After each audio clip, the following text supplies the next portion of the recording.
Good morning. Thanks for tuning in. Local News Live will begin in 5 minutes on AOC 1, which is Cox 15, LUS 3, also airing on Cypress Street Radio, aocinc.org/CS radio, and right here streaming live on YouTube.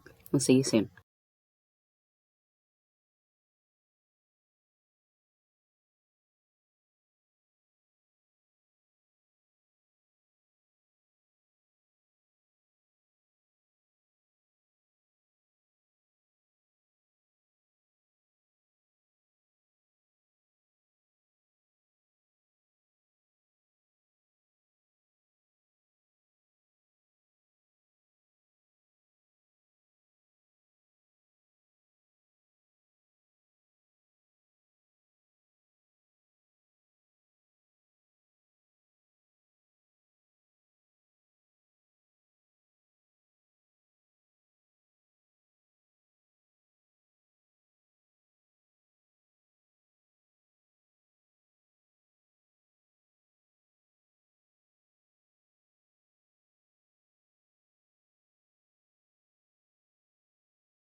Good morning. Thanks for tuning in to Local News Live here on AOC Community Media. This is a community service led by volunteers, one of whom you've probably heard many, many times here on the program.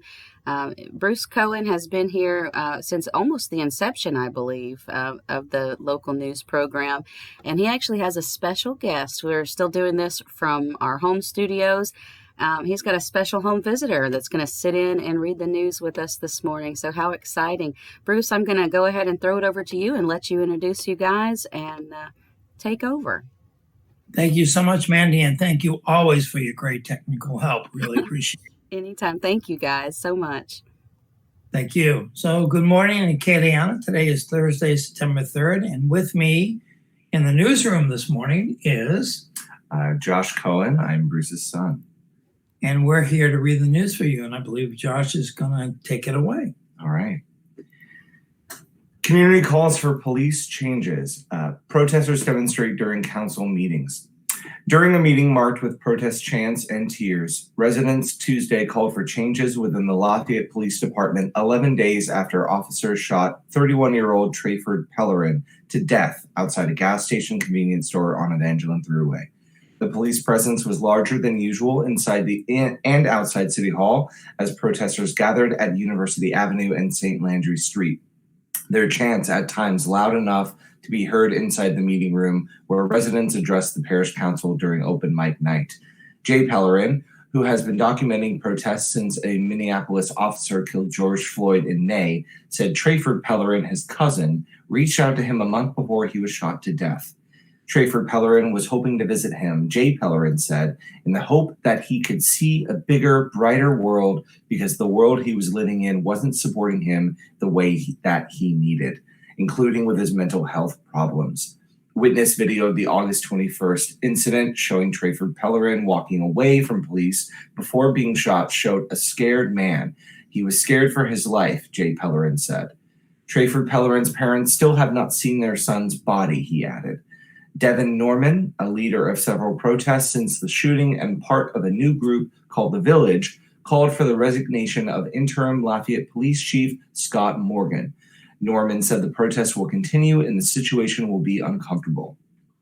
Describing the shooting of Trayford Pellerin as an execution-style murder, Donald Broussard urged city officials to seek a U.S. Department of Justice investigation into the killing instead of relying on Louisiana State Police, and called for release of the police body camera video and surveillance video from the store where the shooting took place.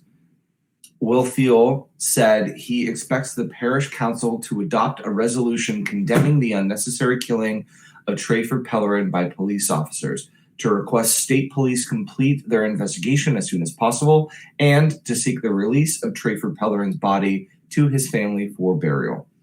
Parish Councilman A.B. Rubin, who is friends with Trayford Pellerin's parents, asked for Lafayette police officers to undergo training at least twice a year on how to de-escalate situations and how to deal with mentally ill, and to undergo psychiatric evaluation at least once a year.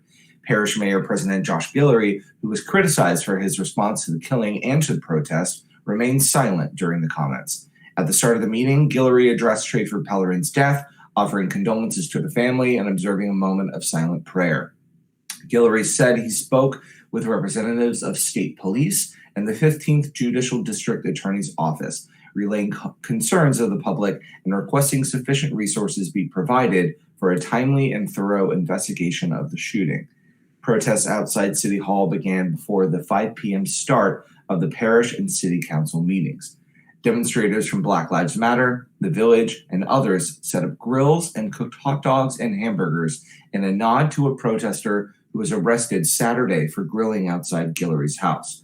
About 50 armed men also attended the protest. The men, who said that they were from Louisiana Cajun militia, said that they were there to keep the peace. They were responding to rumors, a leader said, that a hate group was planning to come to Lafayette to disrupt the protests and cause destruction.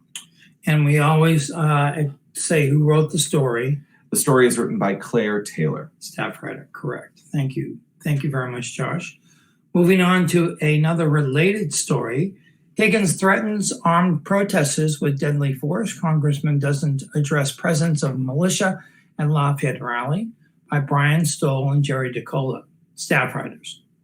Amid growing concerns about violent clashes between protesters across the country, U.S. Representative Clay Higgins on Tuesday suggested in a social media post that armed demonstrators at Louisiana protests should be met with deadly force. And a Facebook post Tuesday that featured a picture of black men carrying assault-style weapons and other tactical gear, Higgins, Republican from Lafayette, said anyone arriving in the state aggressively natured and armed would have a one-way ticket. I'll drop any 10 of you where you stand, said the post, which was removed not long after appearing on Higgins' official campaign account. Nothing personal. We just eliminate the threat. We don't care what color you are. We don't care if you're left or right. If you show up like this, if we recognize threat, you won't walk away. Facebook removed the post for breaking the company's violence and incitement policies, a company spokesperson confirmed late Tuesday. Such action by Facebook against a sitting member of Congress and other high-profile politicians is extremely rare. The picture Higgins attached was taken from news coverage of an armed group of protesters marching in Louisville, Kentucky earlier this summer to protest the killing of Breonna Taylor during a botched police raid. "We don't want to see you worthless ass, nor do we want to make your mothers cry," Higgins wrote. Higgins is a loud champion of gun rights, including the right to openly carry firearms in public, which is legal in Louisiana, and regularly wears a handgun while in the state. Neither Higgins nor a spokesman for his congressional office responded to numerous messages Tuesday and Wednesday. The post by Higgins came amid protests in Lafayette over the death of Trayford Pellerin, who was shot and killed by Lafayette police on Evangeline Thruway on August 21st. Protesters have also denounced Lafayette Parish Mayor President Josh Guillory's response to Pellerin's death, expressing no sympathy for Pellerin's family in his initial statement.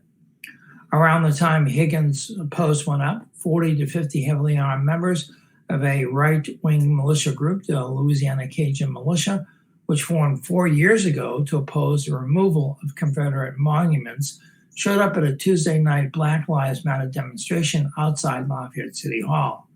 Members of the group said they attended the demonstration to protect protesters, though a man identifying himself as the group's commander, Michael Sauce McComas, also told a reporter with the Daily Advertiser that we're just not going to let them go around burning flags and intimidating. McComas also told the Advocate that members of the militia had quarreled with members of Black Lives Matter in the past over the question of what to do with Confederate monuments.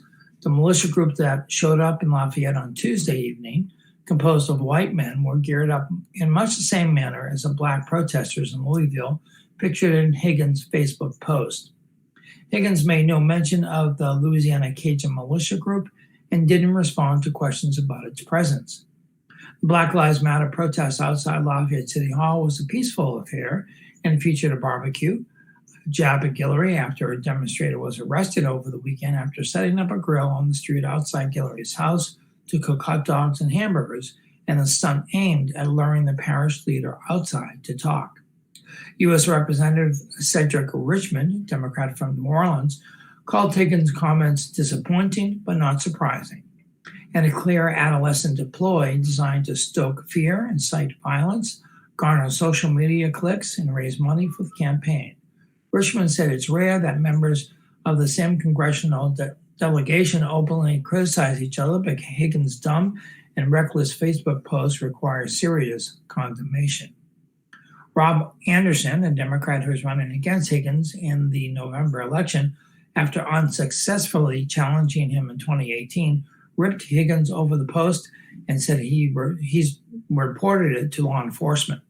No elected official in this nation in any office should be responsible for drumming up violence when there is no violence, Anderson said in a statement. What Congressman Higgins has done with his words inciting violence is to rally those who believe his words to arm themselves and come into our district looking for war. The Anti-Defamation League also condemned Higgins' dangerous Facebook post. It's reprehensible that a sitting member of Congress would take to social media and openly advocate for violence, said Aaron Aquist, the group's regional director. His behavior is dangerous and indefensible. Higgins doubled down on his message Tuesday night after it was removed by Facebook and appeared to take aim at the company. America is being manipulated into a new area of government control. Your liberty is threatened from within, Higgins wrote in his follow-up post on Facebook. Welcome to the front lines, ladies and gentlemen. I suggest you get your mind right. I'll advise you when it's time to gear up, mount up, and roll out. That post was removed by Facebook on Wednesday. Higgins, a former policeman and sheriff's deputy in St. Landry Parish, was disciplined by his commanding officer in Opelousas after he struck a handcuffed black man and then lied about it amid an internal probe. He remains a certified law enforcement officer in Louisiana and holds a commission through Attorney General Jeff Landry's office. A spokesman for the Attorney General's office also did not respond to messages about the post. And our next story is titled "Advocates Want Virus Monitor for LA Prisons." Well, let's go on to a Lafayette story, shall we?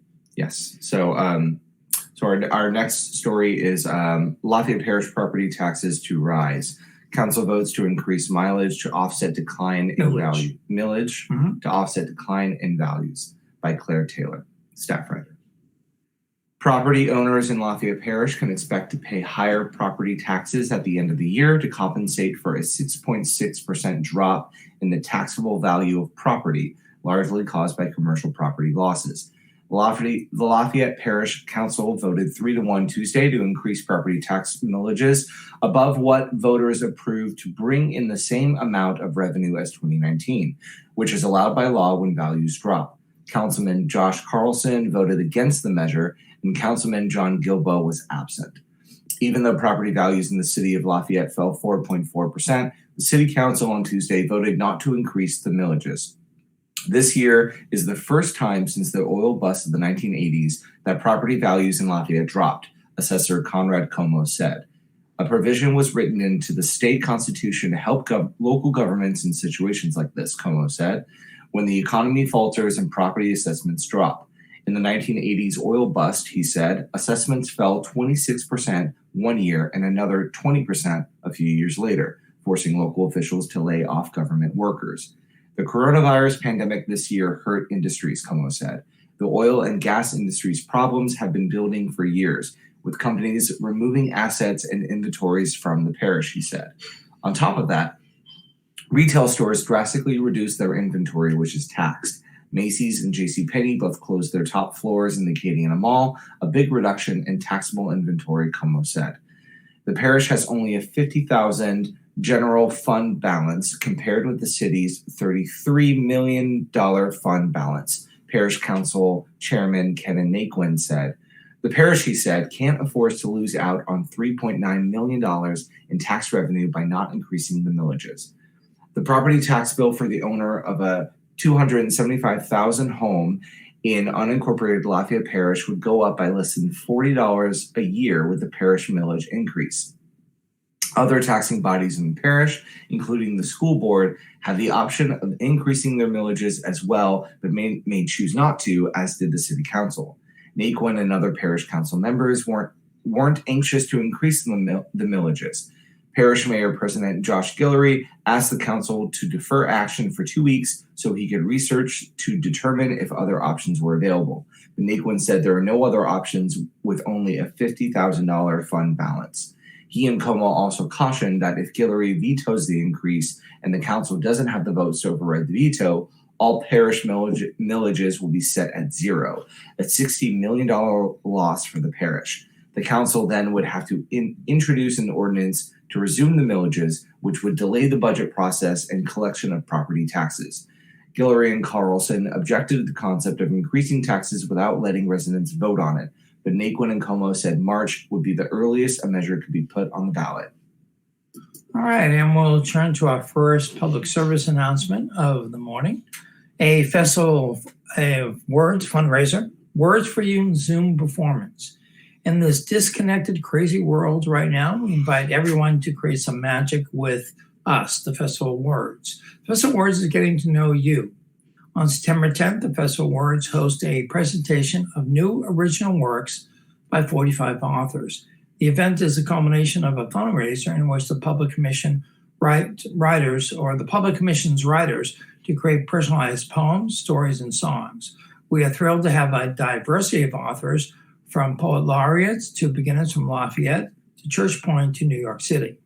Come listen to these one-of-a-kind premiere performances on our online cafe. You can grab a drink, snacks, and sit back for an evening of fun.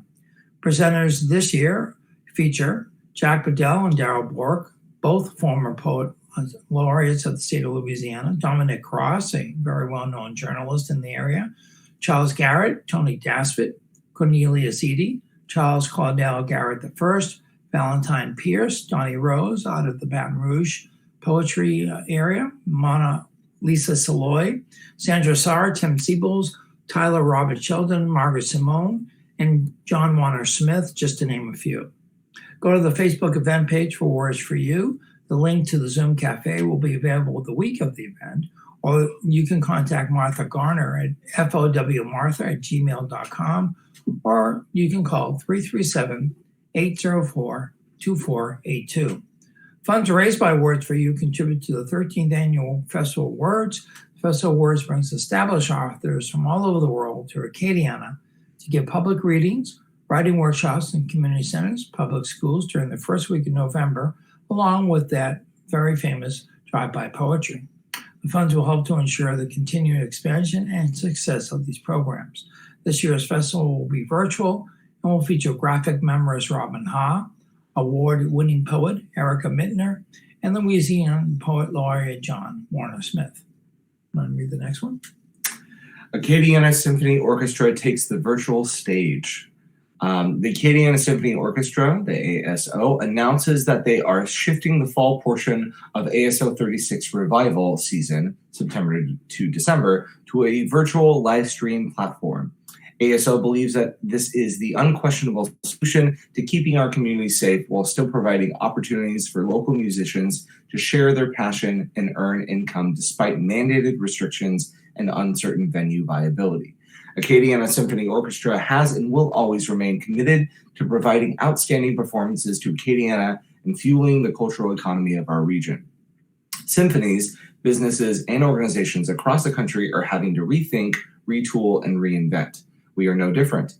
So thank you for your grace and your patience as we map out the next few months. We are working tirelessly behind the scenes to solidify plans for these virtual concerts, and it is our commitment to you that we will clearly and concisely communicate ASO 36 revival season details in the coming weeks. At the minimum, we are certain that you will receive the highest quality live streaming performance, which you can enjoy from virtually anywhere. The lineup for this includes on Friday, September 11th, Unite, which will be a virtual performance. On Friday, October 23rd, Triumph. On Friday, November 13th, will be Transform. On Thursday, December 17th, will be Believe. Friday, February 12th in 2021 will be Adore. Friday from the ACA. So as of now, the plan is to end virtual programming and performancing starting with the start of the new year. And then Friday, April 16th of 2021 will be at St. John's Cathedral and will be entitled Empower. And then on Thursday, May 13th of 2021 in St. Mary's Church will be entitled Revive. The AOC teams up with United Way of Acadiana for Learn United. The United Way of Acadiana has teamed up with AOC and other local educational groups for Learn United, bridging the digital gap to provide educational resources to households that don't have internet but do have a television. The Learn United program airs weekdays from 8 to 2 on ASC 2, Cox 16, LUS 4, and streaming at aocinc.org/watch. For the daily schedules and to submit content for the program, visit the United Way of Acadiana website, which is unitedwayofacadiana.org/learn-united. All right, getting back into the news.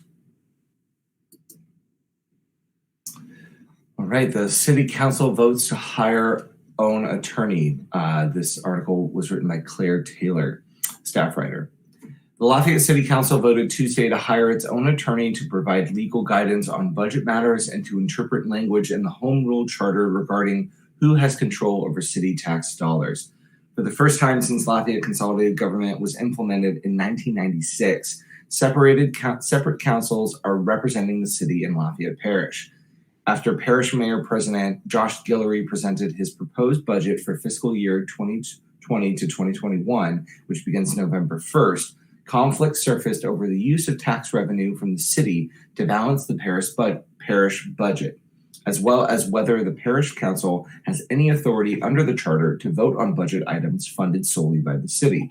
The city parish legal team has opined that the parish council may vote on how to spend city tax dollars in departments considered parish-wide, such as parks and recreation. The proposed 2020 to 2021 Parks and Recreation budget contains no funding from the parish. City taxpayers would fund the entire department, but attorneys and parish city council members believe the charter gives them the power to vote on the Parks and Recreation budget. Asked Tuesday by City Councilman Andy Naquin, who generally supports Guillory's initiatives if the charter allows the City Council to hire his own attorney, City Parish Attorney Greg Logan, who was hired by Guillory, said the charter does not allow it.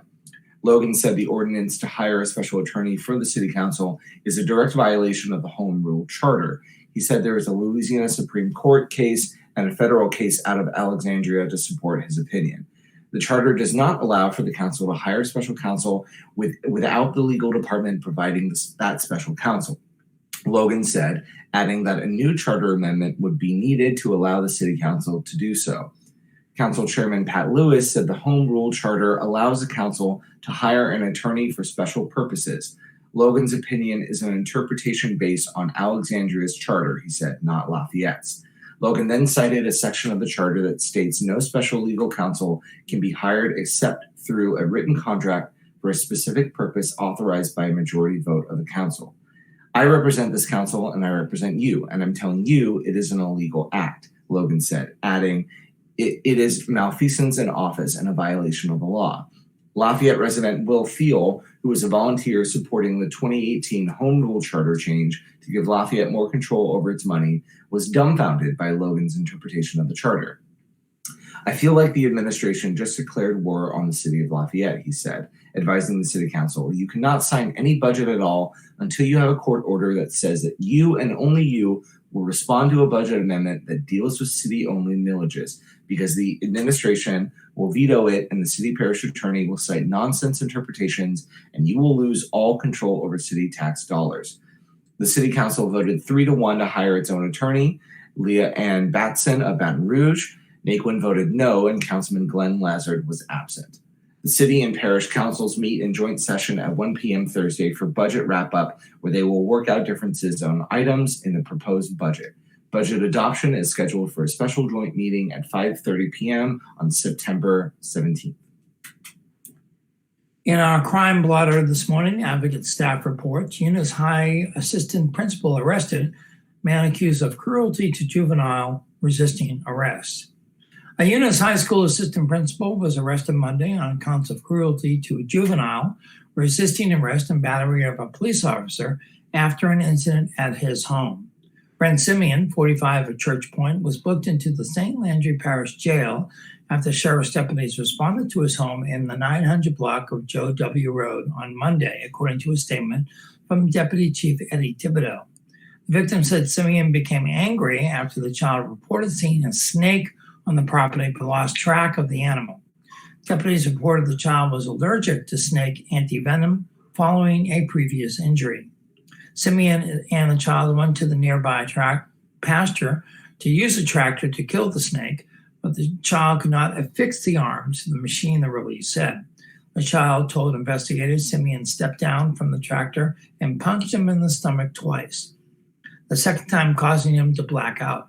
While on the ground, the victim said Simeon knocked him in the chest, Thibodeau said. After arriving at the home, deputies sought medical attention for the child. Simeon became upset and told deputies they could not speak to his children and ordered the children inside the home. The sheriff's office release said. Simeon was informed of his rights and invoked his right to remain silent. At the same time, Simeon refused to allow deputies commands, the release said. The sheriff's office said he repeatedly walked away from deputies after they asked him to stand near a four-wheeler on the property. He also wouldn't comply when officers asked him to remain standing, turn around and put his hands on his head, and at one point struck a deputy in the chest as the deputy attempted to handcuff Simeon. Simeon also informed officers he had a firearm on his person. The gun was removed from his waistband after Simeon stopped resisting, Thibodeau said. State police investigate officer shooting. State police are investigating an incident in which a trooper fired at a driver Tuesday during a pursuit initiated by the Jennings Police Department. Troopers were assisting Jennings police with a vehicle pursuit traveling north on an LA 26 when a responding trooper assigned to Troop D attempted to deploy a tire deflation device on LA 26 at West South Street. The driver steered toward the trooper, and the trooper discharged his firearm, state police said. The driver fled the scene and abandoned the vehicle a short distance later. Investigators do not believe the driver was injured during the incident. No law enforcement personnel were injured, and the investigation is ongoing. Okay, it's almost we're getting close to our half-hour mark in our broadcast this morning, where we read the day in history and the zodiac or horoscope, so I like to refer to it, and to the Acadiana area funerals today. But first, let's go to a couple of more PSAs before we launch into all of that. And Josh, would you like to read that? Keeping calm through COVID hotline.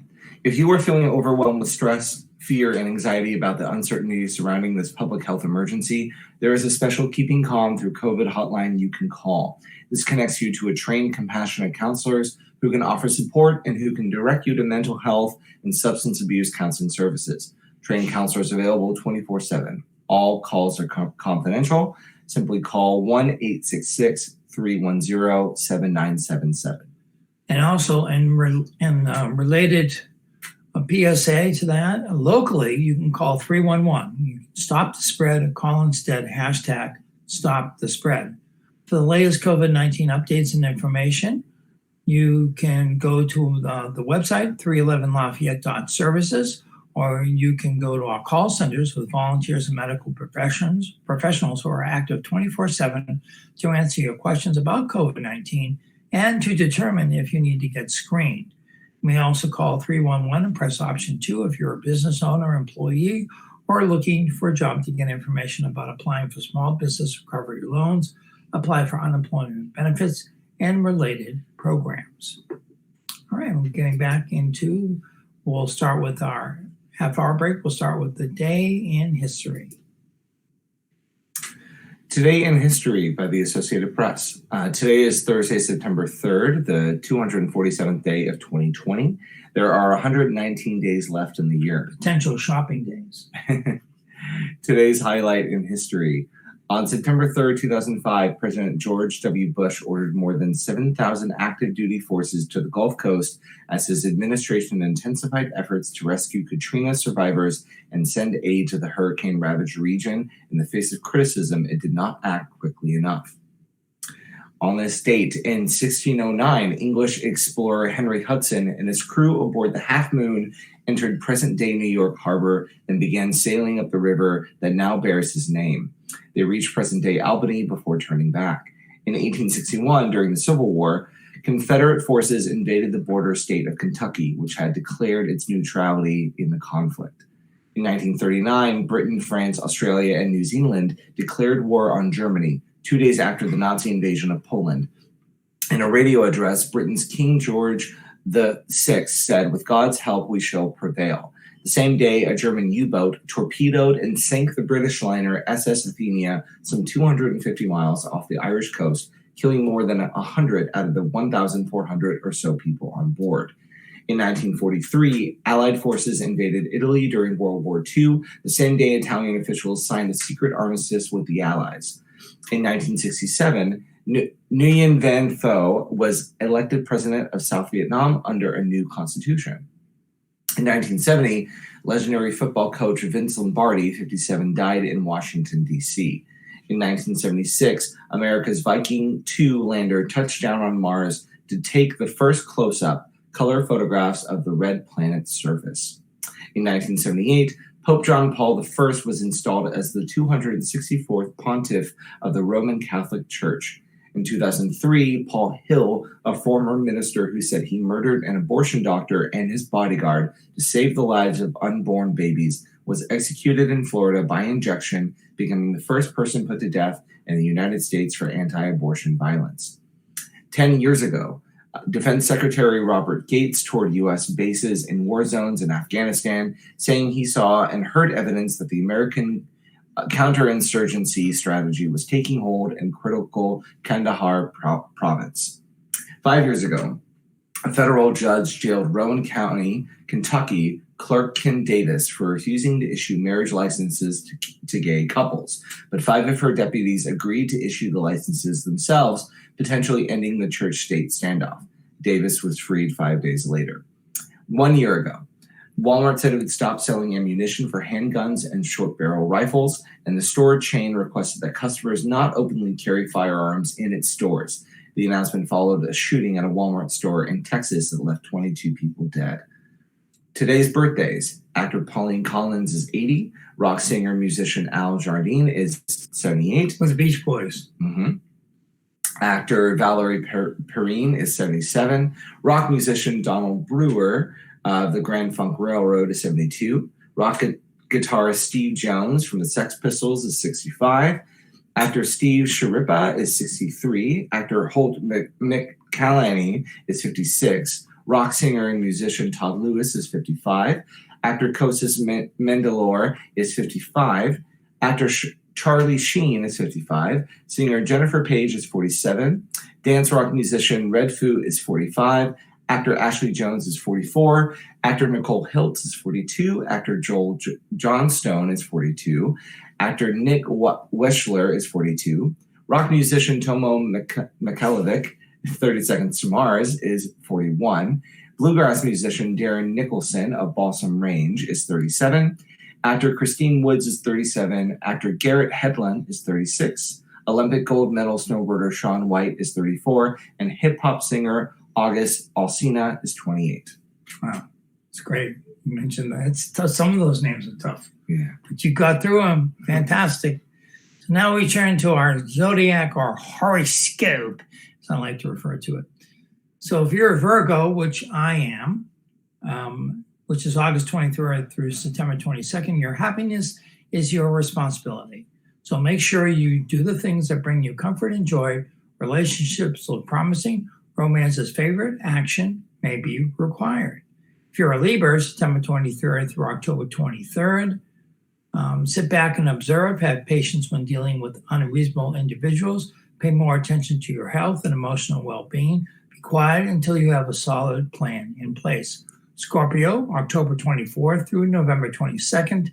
Take pleasure in the people and things that bring you joy. Be imaginative. What you come up with will capture the attention of someone special. Romance is featured. Sagittarius, November 23rd through December 21st. Who's a Sagittarius? Your mom, my wife. Keep your thoughts to yourself. Don't take a risk when it comes to money, health, or contractual dealings. Make physical fitness and health your profiles. Capricorn, December 22nd through January 19th is... Which is my zodiac sign. Why don't you read it? Take a moment to remember what's happened in the past before you make a move. Change is favored, but it has to be for the right reasons. Talk to someone you trust and love for help. Very good. Aquarius, January 20th through February 19th. Your intuition will be right on target. Let your feelings lead the way and you will avoid making a mistake. It's a very good time to make physical improvements, so get moving. Pisces, February 20th through March 20th. Do something entertaining. Join an online dance or fitness class, or reach out to someone you enjoy spending the time with and share your feelings. Aries, March 21st through April 19th. Spend more time making things happen and less time talking and trying to convince others to help you. Don't waste time arguing with someone who isn't likely to budge. Taurus, April 20th through May 20th. You'll crave change. Don't expect to wait for something to happen. Take charge and put your plan in motion. How you deal with matters that affect work and home will determine how much you achieve. Gemini, May 21st through June 20th. Be careful who you left in your circle. Don't be fooled by someone promising the impossible. You cannot move forward until you take care of the past. Freedom is your ticket to new beginnings.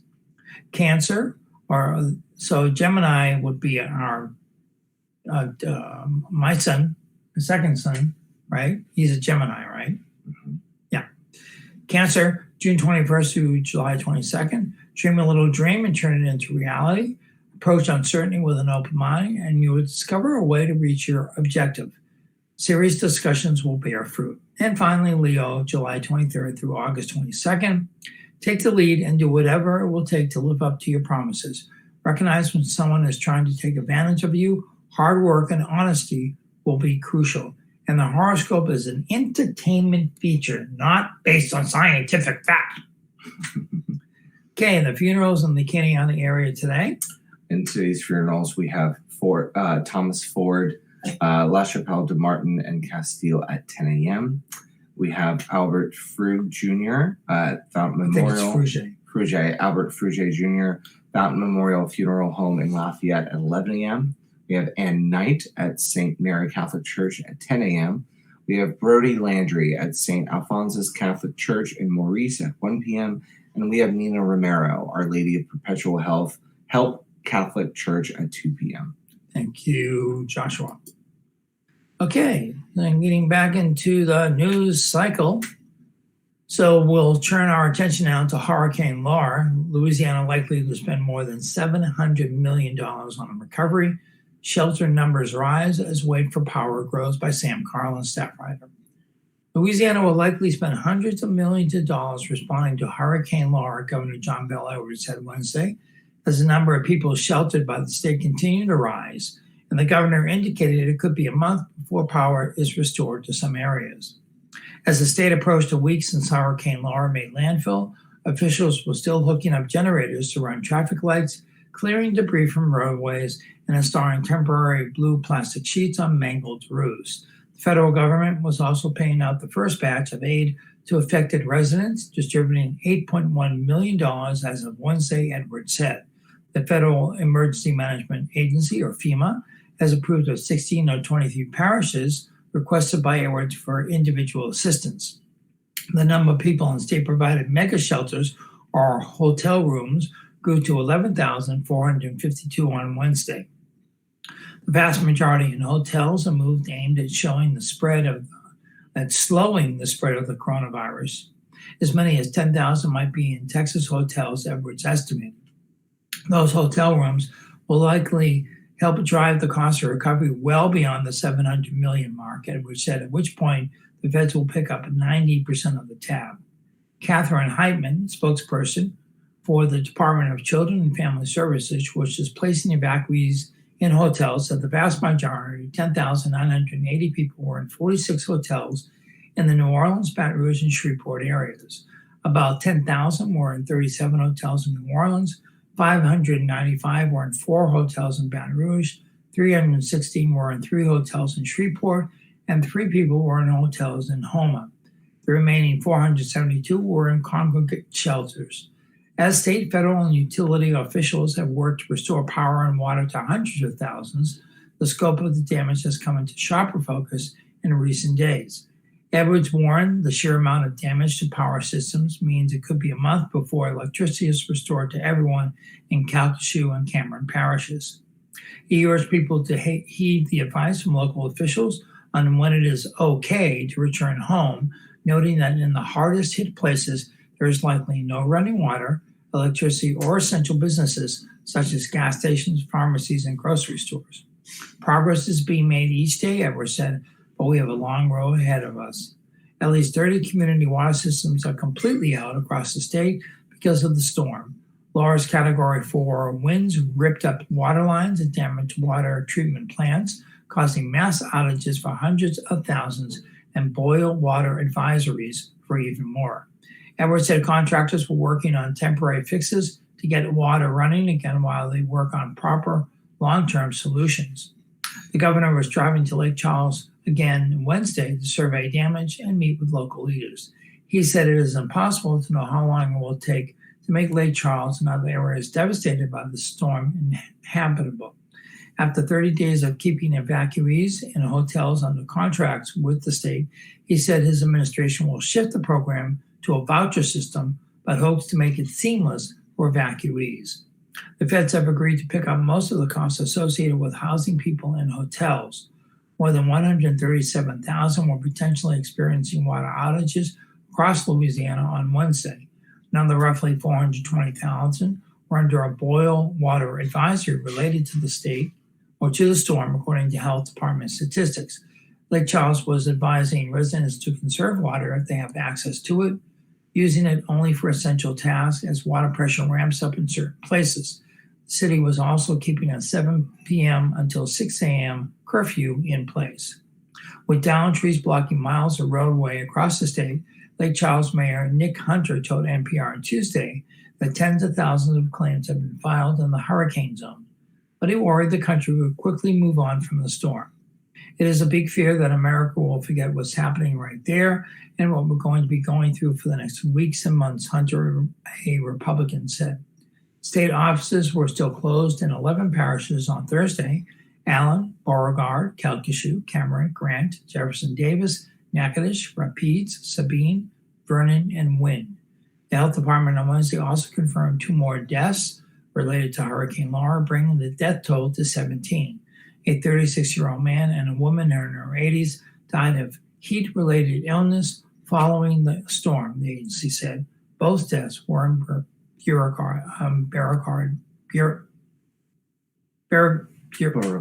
Beauregard.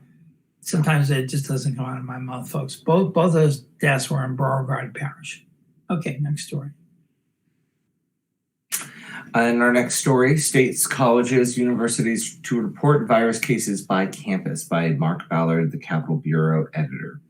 The state's public universities in 2 weeks will start reporting positive COVID-19 tests by campus on the Louisiana Department of Health website's dashboard. Some campuses are reporting the data on their own. The University of Louisiana at Lafayette started Wednesday, and LSU started 2 weeks ago. But the state dashboard will include all colleges and universities. The UL Lafayette campus reported 81 confirmed cases among students and faculty since March, but none since August 30th. UL Lafayette created the dashboard in the interest of transparency and accuracy, said Jamie Hebert, Provost and Vice President for Academic Affairs. The numbers will be updated by 5 p.m. daily to reflect documented cases confirmed the previous day. Cases reported between Friday and Sunday will be posted on the following Monday. LSU reported 366 positive tests, up by 137 cases from 3,544 tests conducted since August 15th. Meanwhile, Nicholls State University in Thibodaux has quarantined 14 students. Nicholls announced Tuesday that a group of students hosted an off-campus, non-university sponsored event that resulted in 4 students testing positive for the virus. As a result, we have reached out to all those identified as being in attendance, which has resulted in 14 students in quarantine. Higher education and health department officials met with the Board of Regents on Wednesday to cobble out the protocols needed to ensure that the tests are reported the same way so that the information would be comparable. The LSU system, the Southern University system, the University of Louisiana system, and the Louisiana Community and Technical College system have institutions on 30 campuses scattered across the state. Another 13 campuses house private universities like Tulane University in New Orleans and seminaries such as the St. Joseph Seminary College near Covington that won't be included in the Department of Health dashboard. The Health Department is putting together the Higher Education dashboard, which will be ready on Wednesday, September 9th, according to Regents Deputy Commissioner Meg Casper Sundstrom. The institutions will start sending their numbers on September 11th, and they will be posted on Wednesday, September 16th. Then the statistics will be updated every Wednesday. Our colleges and universities are grateful for the partnership we've established and maintained with the LDH and the Office of Public Health throughout the pandemic, especially as it relates to guiding our campus safety protocols as we continue education and training, said Commissioner of Higher Education Kim Hunter-Reid. By sharing case numbers by campus, we provide not only transparency, but also actionable data to inform decision-making as we work diligently to keep our students and campus communities safe. Interim President Tom Galligan said the increase LSU charted Wednesday was eye-opening. If it keeps going up, we're going to go remote, Galligan said at a news conference Wednesday afternoon. I'm not shocked. We knew there would be positive tests. That said, I'm concerned. But officials are far from making that decision. Galligan noted that LSU has only been counting cases for 10 days. He's hoping the numbers will level out soon. Other variables such as absenteeism, quarantine, and hospital capacities, and how the virus is spreading in the community are all part of the calculus. LSU has about 33,000 students this semester, about 7,000 of whom live on campus, he said. 36 students are in quarantine because they were close to someone infected, and 46 are in isolation as COVID-19 runs its course in them. A cluster of students in 2 residence halls tested positive, Galligan said, adding that he would not publicly disclose which dorms, but everyone on the floor where an infected student lived is being asked to test. Galligan is pushing all the students, faculty, and staff to voluntarily have themselves tested for the COVID-19. In addition to the campus health center and state agencies, LSU hired a contractor to perform tests. If we don't get more people going to get tested, we will go down the mandatory route, he said. A number of universities around the country are requiring students and faculty take tests. Among Southeastern Conference schools, the University in Alabama in Tuscaloosa and Vanderbilt University in Nashville, Tennessee, have mandatory tests. In the meantime, schools face myriad ways to push students into volunteering, such as withholding football tickets until students show they have been tested. Details of how the Tiger Stadium will be laid and how football games will be conducted will be released very soon, perhaps in a few days, Galligan said. Galligan said 4 student organizations have been brought up on charges of failing to meet the university's code of conduct as it pertains to restrictions put in place to mitigate COVID-19, such as holding parties with too many people and not wearing masks. He refused to identify the organizations, saying only some were fraternities or sororities. 2 students and 2 or 3 student organizations are in the early stages of investigations, he added. The organizations and students face various sanctions from loss of privileges to having to perform community service to expulsion. All right, and continuing with the virus, the pandemic story, advocates want virus monitor for Louisiana prisons by Melinda Deslat, Associated Press. Advocates for Louisiana prisoners called Wednesday for the state to select an independent health monitor to track the safety of inmates in the coronavirus outbreak, urging Governor John Bel Edwards' administration to do more furloughs because of the health risk. A furlough program the Department of Corrections used earlier this year released only a few dozen people, drawing criticism that it did too little to lessen the spread of COVID-19 to help those most at risk or of serious harm from the coronavirus illness. Bruce Riley, Deputy Director of Voice of the Experienced and Ex-Offenders Advocacy Group known as VOTE, told a panel of lawmakers Wednesday that the furloughs largely release people who are going home anyway. He said the state needs a COVID compliance monitor who tracks that the Corrections Department is following public health guidance in its response to the pandemic. Riley said the coronavirus and the prison lockdowns that have followed the outbreak are worsening illness, stress, and anxiety among inmates. He warned that could increase violence within facilities and suicides among prisoners. On the inside, it's a tinderbox, Riley told the House Criminal Justice Committee. Vanessa Spinozio, Executive Director of the Justice and Accountability Center of Louisiana, said Corrections Secretary Jimmy LeBlanc could do more releases under his existing legal authority without needing the furlough review panel he created earlier this year. She described the review process enacted as unnecessarily restrictive. Louisiana has about 32,000 state inmates housed in a mix of state-run prisons, private prisons, and jails operated by parish sheriffs. When the Corrections Department announced its coronavirus furlough program that operated from April until early June, the agency said as many as 1,100 inmates could be eligible for temporary release, those convicted of nonviolent, non-sex offense crimes who are within the last 6 months of their sentences. The idea was to reduce the population in facilities where people were packed closely together and more vulnerable to the virus's spread. The 6-person review panel evaluated 594 cases, according to Natalie Laborde, with the Corrections Department. Only 68 of those were released on furlough, 34 of whom have since been released from state custody entirely. The review panel was suspended in June. 5 votes were required for an inmate to be furloughed.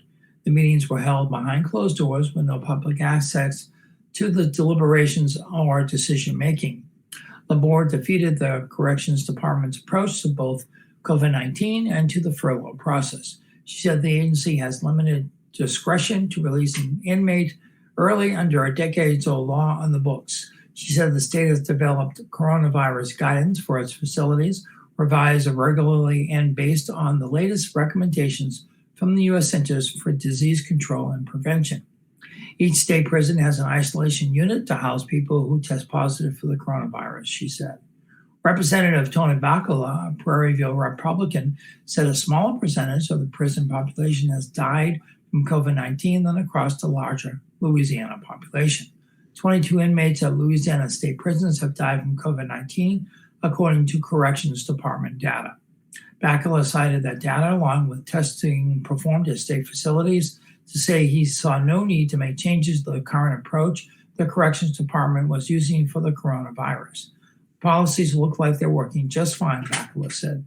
Several advocates for the incarcerated provide anecdotal reports about lack of testing, particularly in sheriff's jails, where thousands of state inmates are housed. Representative Ted James, a Baton Rouge Democrat who chairs the House Criminal Justice Committee, said he's going to ask the governor to consider restarting the furlough review process again.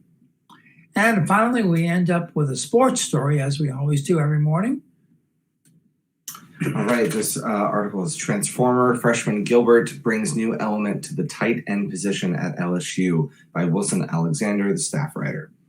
During an LSU football practice earlier last week, Eric Gilbert sprinted off the line of scrimmage for a vertical route. The Mike linebacker dropped into man coverage, but Gilbert ran past him down the middle of the field. He caught a touchdown, the kind of play that destroys defensive morale. Gilbert, a freshman, has brought a new element to LSU's tight end position.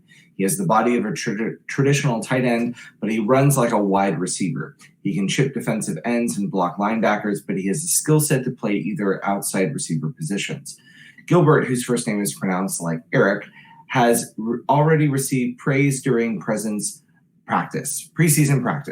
At 6'5" and about 250 pounds, Coach Ed Orgeron said LSU can use Gilbert in similar fashion to former Detroit Lions wide receiver Calvin Johnson, a 6'5", 237-pound athletic marvel who made 4 All-Pro teams and twice led the NFL in yards receiving.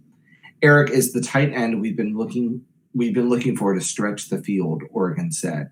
Gilbert's arrival helped LSU change the tight end position, a transformation in the works since LSU installed its run-pass option offense. After years of mainly using tight ends as blockers along the line of scrimmage, LSU has recruited tight ends who double as wide receivers. In addition to Gilbert, LSU signed 6'7" freshman Cole Taylor, a 4-star recruit from Colorado. He was the number 10 tight end prospect in the country, according to 247 Sports, and Oregon now believes LSU has more talent at tight end than ever before. The thing I like about the tight end position is we switched the mindset that our tight ends are blockers, Oregon said. Our tight ends are now receivers. They can stretch the field, they're athletes, and they can block. Before LSU adopted a spread offensive scheme last season, the tight end position operated in a more traditional way. Tight ends lined up next to offensive tackles. They placed their hand on the grass, ready to block defensive linemen and linebackers in a run-based offense. They occasionally ran routes over the middle of the field or into the flat. The tight end evolved in LSU's new scheme. Orgeron joked last preseason that our tight end is not an offensive tackle anymore. And LSU converted 6'5" wide receiver Stephen Sullivan to tight end for part of the season. Starter Thaddeus Moss played outside and near the line of scrimmage, lining up throughout the formation. On the first play of LSU's game against Florida, Moss lined up close to the left sideline, past wide receiver Jamar Chase. He moved beside the right tackle the next play and blocked a defensive end one-on-one. Then Moss split out near the right sideline. That's what the biggest change was this past year, said Richard Dixon, who finished his LSU career in 2009 as the most prolific tight end in school history. The tight end didn't put his hand on the ground. He was a guy that operated from a 2-point stance, a guy that ran a lot of motion and tried to establish what the defense was going to do and be an outlet for the quarterback when the first read was gone. As LSU set offensive records, its tight ends finished with 61 catches for 711 yards and 4 touchdowns. The majority of the production came from Moss, who broke single-season school records for receptions, 47, and yards, 570, by a tight end. He was LSU's 4th leading receiver and a crucial player in the offense. The receiving statistics from LSU's tight ends the 4 previous years paled in comparison. From 2015 to 2018, LSU's tight ends never combined for more than 27 receptions, 420 yards, and 3 touchdowns in one season. They averaged 23.5 catches and 314.5 yards per year. Moss eclipsed those numbers by himself. The weekend of that Florida game, Gilbert took his official visit. He watched LSU gain 511 yards against a defense that finished the season in the top 10 nationally for scoring and total yards allowed. Gilbert saw himself in LSU's offense. The game sealed his recruitment, said Gilbert's high school coach, Richard Morgan. Gilbert committed to LSU less than 2 weeks later. Now they have an offense that fits me, Gilbert said after he announced his decision. Gilbert started for 3 years in Georgia's highest classification at Marietta High School, eventually becoming the highest-rated tight end recruit in 247 sports history and the first tight end to receive Gatorade High School Athlete of the Year. Marietta used Gilbert like a wide receiver. He often lined up on the outside of the formation, creating mismatches with smaller defensive backs, and rarely crouched next to the offensive tackle with his hand in the grass. Marietta even threw him screens out of the backfield. One night, Gilbert caught 15 passes for 300 yards and 5 touchdowns, breaking every Marietta single-game receiving record. We use him more in that hybrid position than Moss played for LSU last year, Morgan said. He's a kid we moved all over our offense to use his abilities, but very rarely was he lined up as a tight end. His senior year, Gilbert caught 105 passes for 1,860 yards and 15 touchdowns while leading Marietta to a state championship. He could have finished with Gaudier statistics, Morgan said, but Marietta had 2 more eventual Division I wide receivers. The team spread the ball amongst its players. From the moment he starts, he'll be a 1,000-yard receiver every year, I would think, Morgan said. That's just the type of talent that he is. Gilbert has already emerged in preseason camp, impressing his coach and teammates. Other players' eyes widen when they discuss Gilbert. Quarterback Miles Brennan felt grateful to have him on the roster. He can run a route like he's a receiver, and he's 250 pounds, senior safety Jacoby Stevens said. There's been a couple of times that Eric will run around and bang into me, and I have to absorb it. He's a freak of nature, man. After Chase opted out of the season last weekend, a void appeared in LSU's offense. LSU has now lost 4 of its 5 leading receivers from last year's national championship team. Though junior Terrence Marshall Jr. and senior Racey McMath have established themselves as starters, a 3rd receiver spot opened after Chase's decision. Gilbert could help fill the hole, especially in the red zone. Throw the alley-oop, catch it, and touchdown, right? Orgeron said. There's a lot of things he can do. Orgeron wants Gilbert to learn the intricacies of the tight end position this season. He missed LSU's brief spring practice session because of a shoulder injury, and he may have to adjust to Southeastern Conference defenders. But LSU plans to use him in multiple ways, looking for defensive mismatches against smaller defenders. Later in Gilbert's career, Orgeron said LSU may move him to wide receiver. Dixon has watched LSU change his position from afar. He finished his career with 90 catches, 952 yards, and 10 touchdowns, topping the LSU records in all 3 categories. Dixon returned to Baton Rouge after 2 years in the NFL. Now working in sales, he believes Gilbert will surpass his career totals, maybe in 1 season. The way they're running with the tight ends right now, my record isn't going to hold up much longer, Dixon said. I'm enjoying my last year holding on to them. Well, that ends our broadcast for this morning, folks. It is now, by my estimation, 9:59. Usually at 9:59, the audio portion of the broadcast over our TV stations ends, and we're always streaming live on our online streaming station, Cypress Street Radio, that's CYPRESS Street Radio, and on our YouTube station, AOC Community Media. We do this service every Monday through Friday from 9 a.m. to 10 a.m. For our community members who are visually impaired, but also for our community members who don't get the newspaper or have access to the news cycle. So we appreciate you tuning in every morning to listen to us. It's been lovely reading with my son this morning as a co-reader. So thank you, Josh. Thank you for having me. And as I always say, this is Bruce Cohen and will always be Bruce Cohen. So stay healthy, stay safe, and be smart, folks. Please be smart. Wear your mask when you're out in groups that you're not familiar with. Wash your hands on occasion. Do all the things that we've been told to do for the last 5 or 6 months, however long it's been. Just hang in there. We'll get through this together. Stop the spread. Be a part of that. Let's do this together as a community and as a whole nation, and we'll get through this together. And as I always say every morning, be kind to each other. Do you have any last words? No, I think you said it. Okay. Be kind to each other again, and have a great day. Thank you so much.